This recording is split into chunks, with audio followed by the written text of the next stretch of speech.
Hey y'all, I'm gonna do a quick video. I watch a lot of YouTube getting ideas. Figured I would share some of mine. On my Pioneer, it's a 22 model 704. Overall main feature you probably noticed is wheels and tires. I did 14-inch wheels, 27-inch tires. They are not rubbing on regular farm use and trail rides. Maybe if you did some rock crawling they might, but I don't do nothing like that. A-arm guards, Loctite those, they will loosen up in trail rides. Between the tires and the wheels and the stiffening up my shocks a little bit more, I got about 3 more inches of ground clearance from the factory. We went riding with some people in it, and it was hitting a little bit more than I thought, so I adjusted the shocks up a little stiffer. Haven't noticed that big of a difference of a ride. Of course, you adjust it right here. A lot of videos on how to adjust your shocks. It's not hard at all.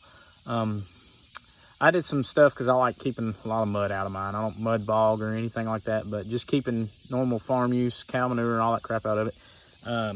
I've got some rubber.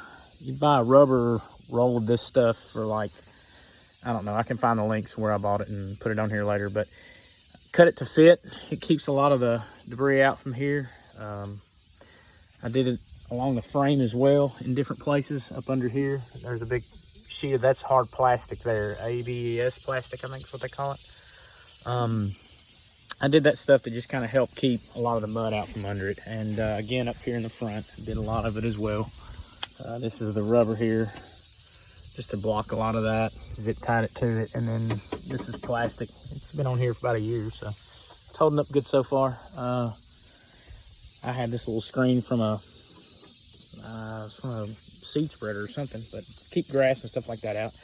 I've got my light mounted up high. I didn't want it on my roof because I didn't want to catch any limbs going through the woods. My light's low. I've seen them low. They look good down low, but as far as what I have noticed, high hay fields and such, they shadow at night, so I like mine up there above it. I've got, of course, your mirrors like everybody has. I didn't do interior lights besides these. These are rechargeable. This is a Kinmoto or whatever that brand is. Let me get around here. Kinimoto, yeah. They are rechargeable. They come out. It's overall good for your spotlights or your wide for the interior at night. And it's also magnetic, so if you're working up under it or needing to move it or something like that, they'll stick to your frame and whatever.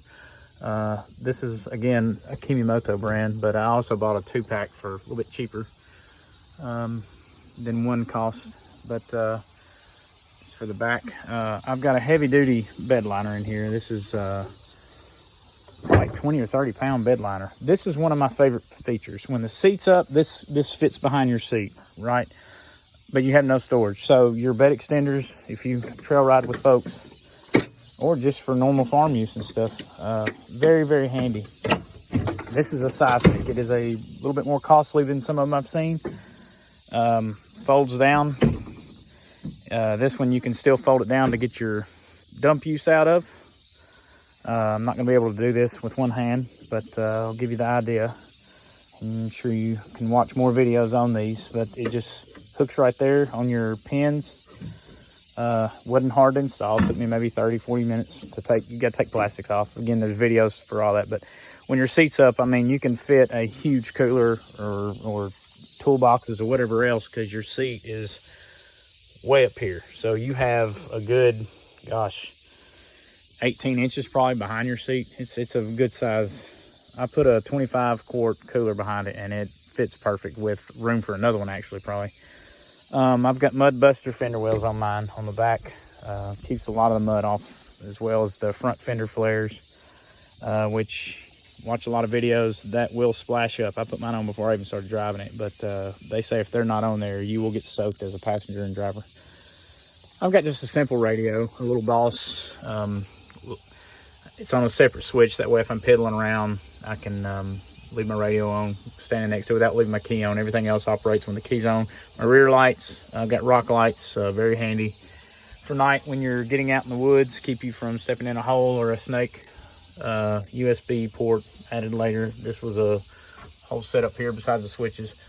And LED bar light. I wish the 700s do not have a low range or turf mode. That's the only thing I wish they had, but they don't, but it works for me. I also did the under dash storage. Very easy to put in, drill a few holes, pop rivets. Very handy. They say there's not a lot of storage on these, and that's true, but I mean, you can also get the bags if you need more storage for your rack up top or whatever. I'm probably going to end up doing, I've seen the 1000s do the storage on the doors because they have the panels you can open, but I've seen 700s. One guy cut some right here and did a hinge and made a door and all that stuff, so I'm probably going to do that because there's a lot of storage in these doors. My speakers for my radio, I don't blare my music when we're riding. I know a lot of people do Bluetooth soundbars. Those are probably really awesome, but I just did this option. My speakers are up under here, kind of hidden. Matter of fact, I don't even think you can see them. Yeah, whatever that brand is, but just a good background music while we're riding. Love that. Trying to think of anything else I may have done, but again, this is just stuff I've done. My windshield is a fixed seismic windshield. These vents are very awesome at shoving air to you. So in the wintertime, close them off, but man, it will shove air in while you're riding pretty good. It doesn't restrict any air from coming to you hardly at all, not having a windshield. Well, I reckon that's about it. Again, this is a seismic, and it is a little more costly than some of them, but man, it is really nice. And again, it folds up out of the way. It's one of my favorite features that I've bought, or accessories that I've bought for this so far. Whoa. Push on that down. The bed liner is a smart liner is what it is, but very heavy duty. Keeps debris out good again, like I said. Other than that, I don't know of anything else that's worth talking about besides it's just a good machine. I've loved it so far. Had it about a year, mostly farm use. We'll do some light trail riding, cruising along, but really enjoying it so far.